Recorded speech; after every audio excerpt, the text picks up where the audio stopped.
Orang tuanya langsung patahkan itu kartunya, langsung dibanting. Percuma kami bayar tiap bulan kalau nggak bisa dipakai untuk sakit.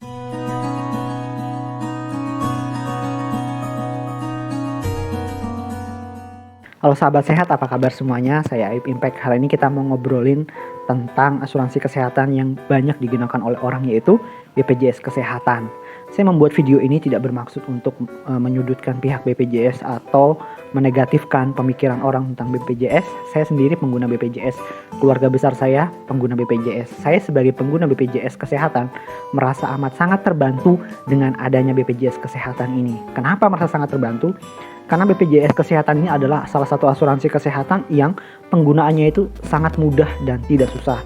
Kita tinggal bawa kartu itu ke tempat di mana kita vaskes utamanya, maka segala urusan akan terklaim, segala urusan akan simple, berbeda dengan asuransi kesehatan yang lain. Nah, ada beberapa asuransi, saya juga tidak bermaksud menjelekan ya, tapi beberapa asuransi kesehatan yang lain itu dia memiliki sistem birokrasi yang sedikit agak susah gitu. Misalnya kita menggunakan asuransi kesehatan A gitu. Nah, untuk menggunakan itu kita harus dirawat inap dulu. Nanti kalau sudah dirawat inap, nanti kita dikasih form. Formnya itu harus kita serahkan kepada dokter yang ngerawat, harus diisi. Tapi kalau cara pengisiannya tidak sesuai, akan dikembalikan lagi. Bisa jadi nggak terklaim atau kita tidak bisa menggunakan asuransi kesehatan A ini. Berbeda dengan BPJS. BPJS ini kita tinggal bawa kartunya. Kalau memang kita harus dirujuk, nanti tinggal dikeluarkan rujukan online, kita bawa ke tempat di mana kita dirujuk, tinggal menyerahkan, tanda tangan, palingnya ada beberapa dokumen yang harus kita tanda tangan, setelah itu selesai. Tapi beberapa hal ternyata ada masyarakat umum yang tidak mengetahui. Ternyata terkadang ya, beberapa hal BPJS Kesehatan ini sedikit ribet urusannya, karena ternyata banyak masyarakat yang tidak mengetahui tidak semua penyakit itu bisa menggunakan BPJS. Nah, ini banyak orang-orang yang tidak mengetahui. Mungkin kalau ada teman-teman dari BPJS bisa komentar di bawah. Kenapa saya bilang tidak bisa digunakan? Salah satu contohnya adalah kecelakaan. Jadi misalnya jika ada orang kecelakaan, BPJS Kesehatan itu tidak bisa langsung digunakan. Nah, ternyata banyak masyarakat yang tidak mengetahui. Masyarakat taunya saya pakai BPJS, kalau saya sakit, kartu ini harusnya bisa digunakan untuk asuransi kesehatan saya. Tapi ternyata tidak sesimpel itu. Salah satu contohnya adalah ini yang saya ketahui ya. Kalau saya salah, saya mohon maaf. Mungkin teman-teman BPJS nanti bisa mengklarifikasi di kolom komentar. Kecelakaan itu tidak bisa langsung dipakai BPJS-nya. Nah, yang saya ketahui, kalau orang kecelakaan tunggal itu BPJS-nya bisa dipakai, tapi ada melalui tahap, harus melalui pelaporan polisi. Nah, tapi kalau kecelakaannya tidak tunggal, itu menggunakan jasa raharja gitu. Jadi banyak orang yang nggak tahu. Nah, dulu waktu saya tugas di puskesmas, saya di IGD, pernah ada kasus anak-anak naik motor gitu kecelakaan. Kemudian dibawa ke puskesmas.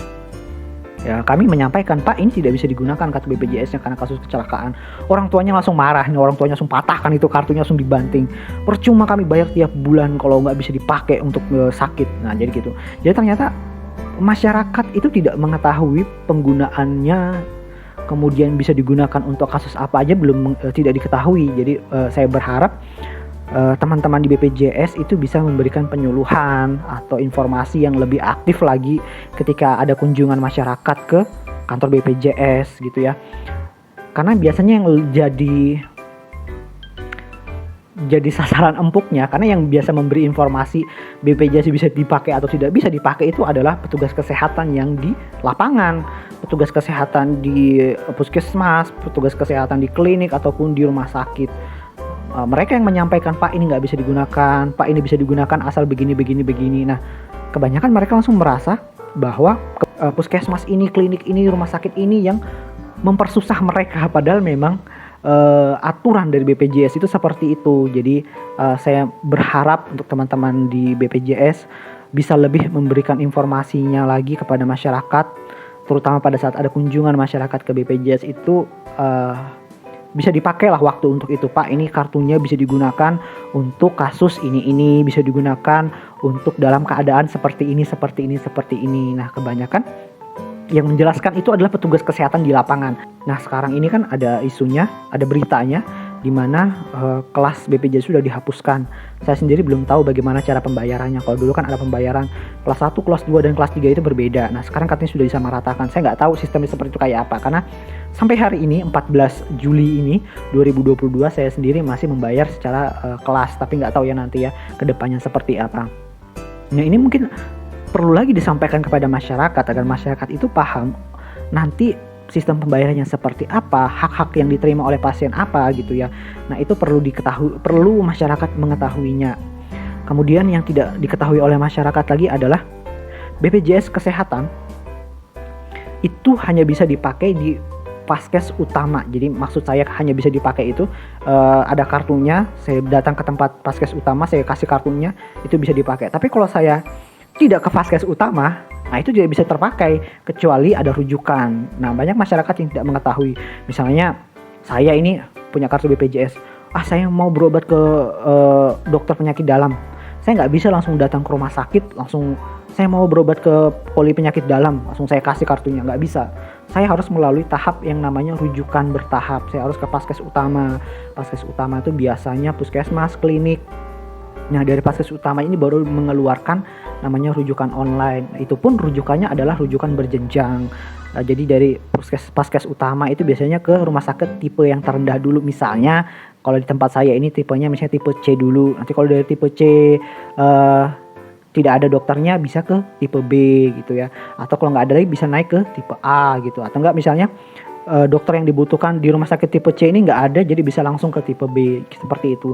Nah, ternyata beberapa masyarakat itu tidak mengetahui, karena saya sering mendapatkan masyarakat langsung datang ke rumah sakit pengen ke poli penyakit dalam misalnya gitu, tapi bawa kartu BPJS, terus ditanya ada rujukan online-nya Pak, atau ada rujukannya nggak, bawa rujukan nggak dari Vaskes utama, nggak ada. Nah, ternyata masyarakat nggak tahu di situ.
Ini yang bisa saya obrolin tentang BPJS Kesehatan. Sekali lagi, saya tidak bermaksud menyudutkan pihak BPJS. Saya pribadi mengucapkan terima kasih banyak untuk BPJS yang membantu saya dan keluarga saya dalam hal asuransi kesehatan.